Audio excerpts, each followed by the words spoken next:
What happened to your child that made you realize nuclear was the only option? When my daughter was 13, she suddenly became extremely excited about going to school. This was the same girl who 2 weeks ago tried to play dead to skip class. So naturally, I asked her why the change. Oh, I now have Mr.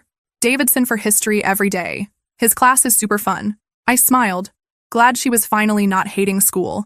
I didn't think much about it again until a week later, when Emma started setting her alarm 30 minutes earlier just to pick out the perfect cutscene outfit. It's not like Emma never cared about her appearance, but she was always fine with just throwing the first clean thing on. I remember asking her if she was trying to impress a boy she had a crush on, and her face went totally red. "Don't say that, Mom," she yelled. That's when I got truly suspicious. I started looking at her normal teenage mood swings more carefully, and I realized they were always related to Mr. Davidson. She'd never admit it, but I noticed things like, if Mr. Davidson complimented her project, she'd float around the house for hours.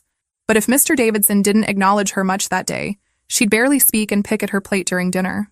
That's when I tested her in a subtle manner. "I was thinking of moving you out of Mr. Davidson's class. I think it would be good to—" "You can't do that!"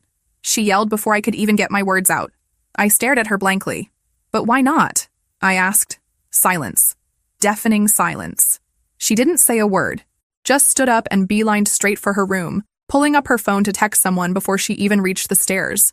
This was Emma, my girl who just 2 months ago didn't care about a single school-related thing. She was always extremely open about everything too, so this was a huge problem. That night, I crept into her room and searched through her phone. I know this was a huge violation of privacy, but I truly felt like I had no choice. I had a gut feeling she was in danger. I combed through every messaging app I could find, looking for anything at all related to Mr. Davidson. And that's when I found it. An email thread on a backup email she had made seemingly specifically for communicating with him. The last email from him read, "Can't wait to see you during my free period tomorrow." My hands started shaking as I opened the thread, and what I read made me want to throw up. Mr. Davidson was telling my 13-year-old daughter that she was mature for her age and special, and that their connection transcended normal student-teacher relationships. He sent her photos of gifts he'd give to her, and she'd tell him she was hiding them in her bag. I quietly went through her bag as soon as I read it, and that's when I saw it. Expensive professional makeup, mature outfits, stockings, all as gifts from Mr. Davidson. I wanted to puke. What do you even do when you realize your daughter is being groomed? The first thing I did was take pictures of everything with my own phone while trying not to scream. My first instinct was to tell the school, tell the police, tell someone, but I knew I couldn't, because Mr. Davidson wasn't just any regular teacher. Mr. Davidson's parents donated a lot to the school. His brother was the police chief who'd just spoken at our PTA meeting about protecting children. His wife was on the school board. If I went to the authorities, they likely wouldn't take me seriously, maybe even destroy me. And so I did the only thing I could think of. I started documenting everything while pretending everything was normal. I began volunteering at school without Emma knowing, and watched how he interacted with her. I took photos of the gifts and backed up the emails to different clouds. I started watching documentaries with Emma about consent, and talking about news stories where teachers hurt students. I could see the hamster wheel in her head turning as we watched these. She'd often excuse herself midway through, fidget nervously, bite her fingernails. She was finally realizing the truth of what was happening. Unfortunately, this progress was cut short by what is now the worst day of my life, Tuesday. Emma came home from school early saying, "I saw him, Mom," she said. "I saw him do with another girl exactly what he did with me." She took a deep breath, as if the truth still hurt coming out. At recess, "Mr. Davidson," he talked to her. Exactly the same way. The same words. "You're special. Different from the others. I love talking to you." He said this looking into her eyes. He touched her shoulder, like he did with me. My mouth went dry. And the worst part, she continued, her voice breaking, is that he looked at me afterward, as if nothing had happened, as if I were invisible, as if everything he said was just rehearsal. My heart tightened. I knew. Deep down, I always knew. But hearing it from my daughter's mouth, seeing her face imploding, was like taking a punch to the stomach. "Emma, you're not to blame for anything. None of this is your fault, okay?" I said, holding her hands. "I thought he cared about me, Mom," she said. "I thought that I was important, that he really saw me." She closed her eyes tightly, as if trying to erase the last few months from memory. "He said he wanted to meet me today, after class, that he had a special gift for me. I didn't know what to do. I wasn't going to go, but now I see. He lied to me the whole time." I froze. This was no longer a supposition.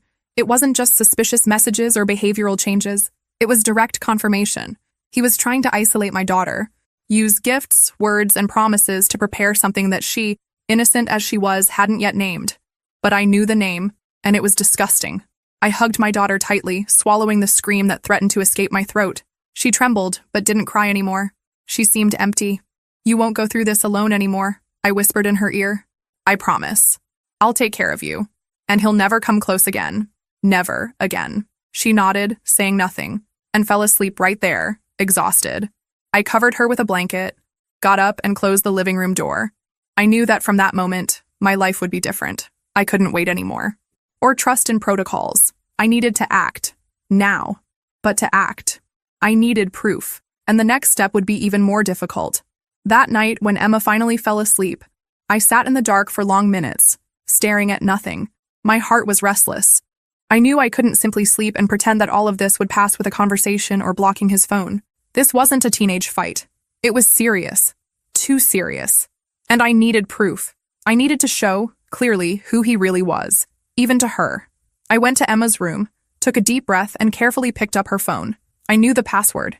I never needed to use it without permission, but that was more than permitted. It was necessary. I opened the messaging app and went straight to the history with Mr. Davidson. The latest messages were there, intact. He called her my smart girl, said she had a different glow, that the way she saw the world was unique for someone so young. The words seemed gentle at first glance, almost like common encouragement. But they weren't. Not when added to the context. Not when I knew what he was doing. I replied carefully, pretending to be her. "Hi. You said you had a special gift. What is it?" His response came in seconds, as if he were waiting. "You'll love it. I chose it with care. But I'll only show you if you promise not to tell anyone. It's just ours, okay?" I swallowed hard. I continued. "Where are we going to meet?" He sent the address of a remote park, late in the afternoon the next day. Said it was safer there. Added a winking emoji. And then wrote, "Bring that black purse you used last week. You look beautiful in it." At that moment, my body froze. This wasn't just an innocent conversation. It wasn't just a teacher crossing boundaries with words. He was planning. He was confident. This wasn't the first time he had done something like this. You could tell by the way he wrote, as if he knew exactly how to manipulate. I continued the dialogue, maintaining the pose of a curious and anxious girl. He began to speak more openly. Said he had been waiting for this moment for a long time, that it was difficult to restrain himself in classes, and that she needed to understand that their bond was too special to fit within the school. He used words like true connection, secret friendship, freedom to be who we are. I read each sentence as if it had a blade piercing my chest. I took screenshots, copied the messages, saved everything in more than one place. My whole body trembled, but I knew I needed to maintain control. He thought he was in command, that no one would ever challenge him, that he was untouchable. I closed the app, dropped the phone on the couch, and put my hands on my head. I breathed deeply several times.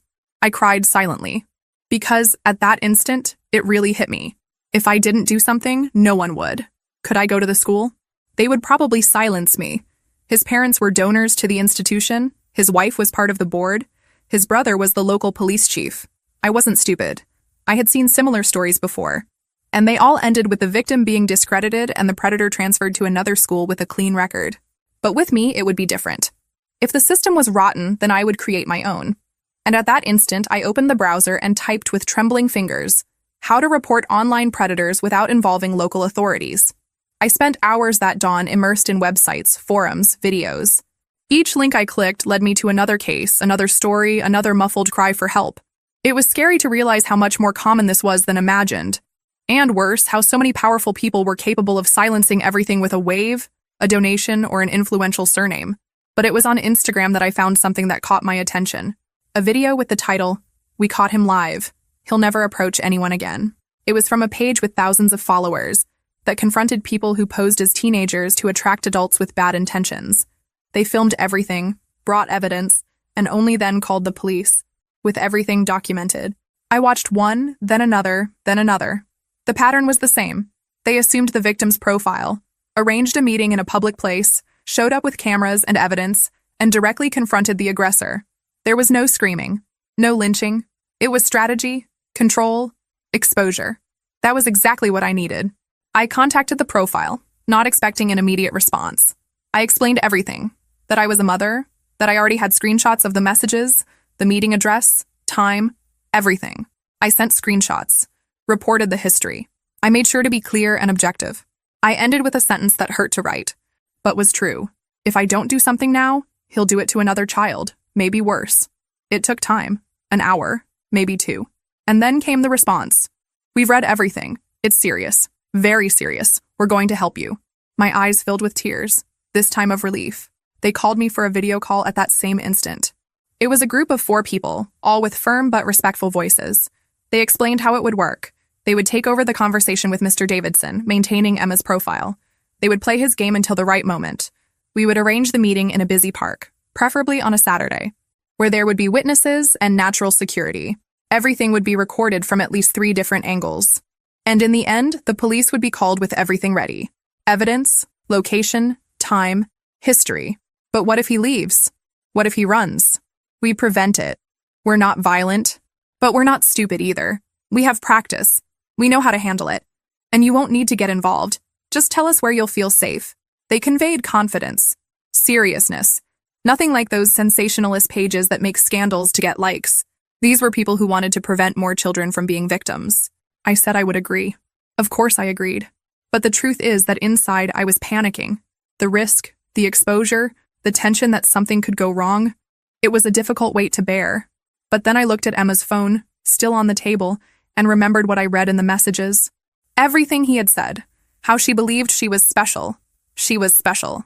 Not because of him, but for being who she is. For being my daughter. And no one had the right to play with that. We set the trap for Saturday, 3 days later.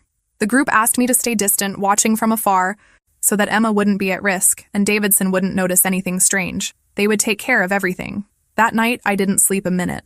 I sat next to my daughter's bed and stayed there, listening to her peaceful breathing. I fixed her hair strands, like I did when she was a baby. And I promised silently, he will never touch you again, not even with words. Never again. Saturday dawned with a strange silence. Emma was still sleeping, and I had been awake for hours. I showered, changed clothes, and left with some excuse. Said I was going to the market, that I'd be back quickly. She believed it. She had no way of imagining what was about to happen. I arrived at the park half an hour before the agreed time. I parked far away, enough not to be seen. The group was already there, discreetly spread out. One of them was adjusting the tripod of a camera hidden among the bushes. Another was pretending to take photos of the landscape with his phone. The third was eating a sandwich on a wooden bench, wearing sunglasses, observing everything. And the last one was disguised as a common teenager, using his phone, pretending to be the Emma that Davidson was about to meet. I positioned myself behind a tree, nervous, sweaty hands, shaky legs, and then he appeared. Along the gravel path, coming with an almost bouncing step, there he was, Mr. Davidson, light polo shirt, pressed jeans, new sneakers. He even seemed happy, relaxed, as if this were just any walk, as if meeting a student outside of school were the most normal thing in the world. He approached the disguised young man, who continued looking at his phone. "Hi," he said with a voice I already recognized from afar. It was at that instant that the group moved. 3 of them surrounded Davidson in silence, like closing a trap with perfection. The one with the camera approached from behind, already recording everything. "Mr. Davidson," said one of them firmly, "we know why you're here."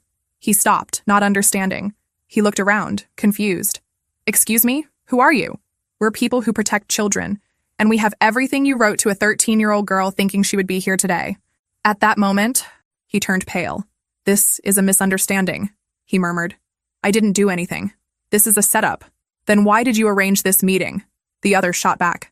"Why did you bring this gift?" and pointed to the bag in his hand. Davidson began to sweat. He tried to laugh, disguise, say it was a joke, that everything was misinterpreted. But they continued talking, showing the screenshots, reading excerpts from the messages, phrases he had written, words he used to manipulate. He began to back away, to walk backwards. "I'm going to call a lawyer.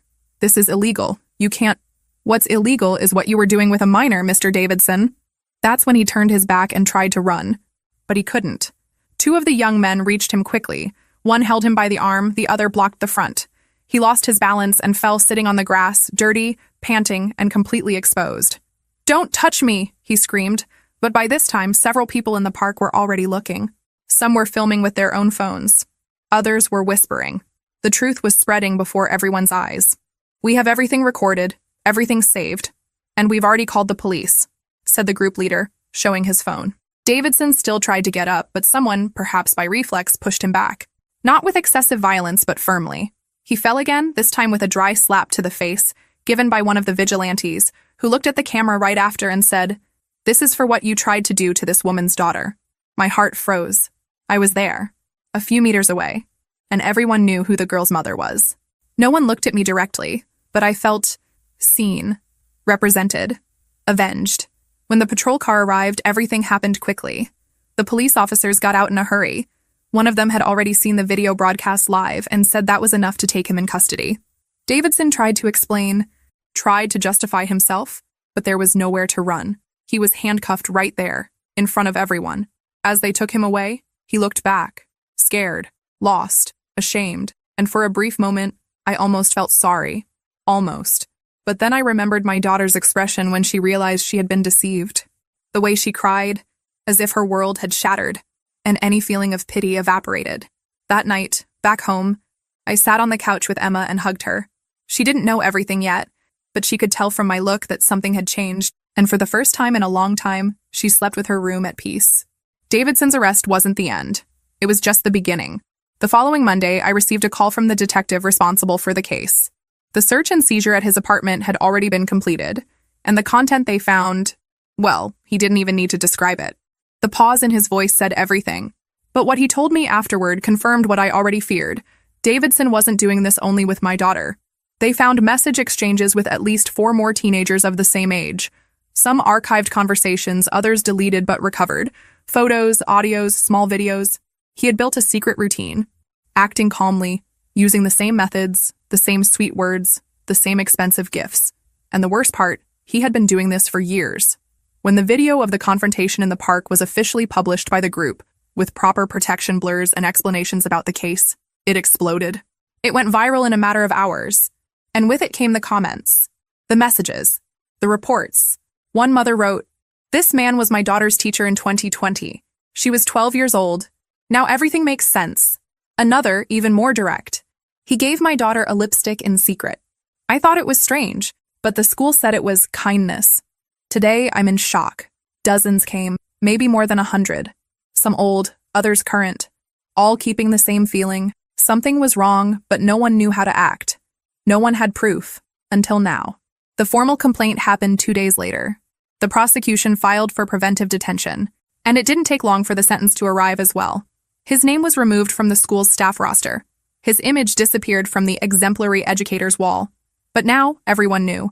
Davidson was sentenced to a long term, without the possibility of appealing in freedom. The video, the screenshots, the reports, everything added up to a solid, irrefutable process. Meanwhile, Emma changed. At first, the trauma still visited her in long silences and sporadic nightmares. But with the psychological support we sought, she began to understand that she wasn't to blame for anything, that she was manipulated by someone who used his position to hide, and that her courage, telling me everything, saved not only herself, but other girls too. She regained confidence gradually. She went back to drawing. She went back to speaking with enthusiasm. And one day she told me a sentence that broke me inside. "Mom, I think I want to use what happened to me to help other girls, so they don't feel silly like I felt." I hugged her so tightly that I ran out of air. She was no longer just my daughter. She was a survivor, a voice, a light for others who might still be in the dark. Nowadays, we are both invited to conversation circles in schools, not to tell names or expose details, but to teach, to alert, to remind people that danger sometimes wears a tie, says good morning in the hallway, and pretends to teach. The community changed too. The school implemented new protocols. Teachers began to be more supervised. Parents started paying more attention. And most importantly, children began to be heard.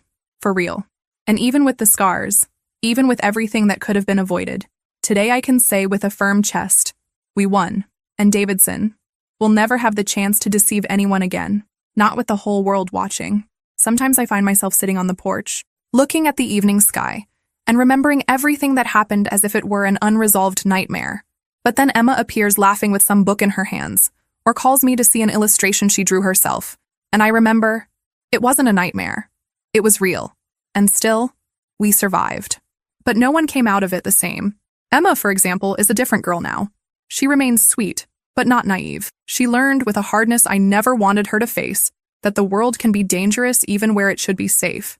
But she also discovered something more, that she is strong, that her voice matters, and that when it's heard, it can change other people's lives. She still goes to therapy, not because she's broken, but because she knows that taking care of the mind is as important as taking care of the body. Sometimes, on some quieter nights, she still gets restless, tosses and turns in bed, but they're increasingly rare. And today, she looks me in the eyes with firmness. She knows what she wants. She knows she deserves respect, and she doesn't accept less than that. She signed up for a support group for girls who went through similar experiences. She's been giving talks in schools, even at her young age, and she told me the other day, "Mom, I'll never again think that staying quiet is easier. That's worth more than any diploma." Me? Well, I changed too. I was never the combative type. I was always more the type who resolves things through dialogue, patience. But when it comes to protecting a child, you discover strengths you didn't know you had. Today, I'm active in educational campaigns. I help other parents identify early signs of manipulation and abuse. And above all, I'm a mother who learned to listen. With my eyes. With my heart. For a long time, I blamed myself for not noticing earlier. But today, I understand that guilt doesn't build. Vigilance does. And attentive love saves. Mr. Davidson. Well, his name became synonymous with warning. He serves his sentence in a closed regime with no forecast for reduction. The lawyers tried everything, but the evidence was overwhelming. Besides our case, 4 other families formalized complaints. One of them revealed that they had tried to warn the school years ago, but were ignored. Now, everything came to light. The last news I had of him was during the final trial, when he tried to make a speech saying he was misunderstood. The prosecutor simply replied, "You were understood perfectly. That's why you're here." And there ended the career, reputation, and disguise he had used for so long. The vigilantes, well, they continue with their work. The video of Emma's case was the one that went most viral on their profile to date. Millions of views, interview invitations. But more important than fame was the impact. They received support from NGOs, psychologists, child protection councils. They improved their methods. They created partnerships with cybercrime departments. And they know they can't take justice into their own hands, but they can expose what needs to be seen. They sent me a message recently. Your daughter saved lives, and so did you. The other girls. Well, each story is a universe. Some were already away from school. Others were still trapped by fear, doubt, trauma. But the exposure of the case made them receive real support. Therapy, legal support, qualified listening. Some mothers came to me, emotional, saying, "You gave us courage to speak." There's no prize in the world that pays for that. The school, of course, went into crisis. They tried to deny at first. Then they tried to minimize. But the public pressure was too great. The board was replaced. Protection protocols were updated. Today, there are cameras in hallways, training to identify suspicious behavior, and a new policy of active listening for students. I still distrust some internal intentions, but at least now, they know they're being watched. And as for the community, it woke up. People began to look at their own children with more attention, to ask questions that before seemed exaggerated, to understand that abuse doesn't always have an ugly face or a rough voice. Sometimes it comes disguised as a compliment, a gift, a special friendship. And finally, to myself, I learned to trust again. Not in the system, not in authorities, but in myself. Because I did what was right, even when it was difficult. And because my daughter looked at me in the middle of chaos and saw a safe harbor. She survived. We survived. And if there's someone listening to this now, afraid, with doubts, thinking they won't be able to handle it, I tell you, you can. You're not alone. And yes, you can do something, even if it seems small, even if no one believes at first. Because all it takes is one determined mother, one complaint made at the right time, one truth exposed with courage, to change everything. This was our story, but I hope, from the bottom of my heart, that no other mother needs to tell a similar one. Never again.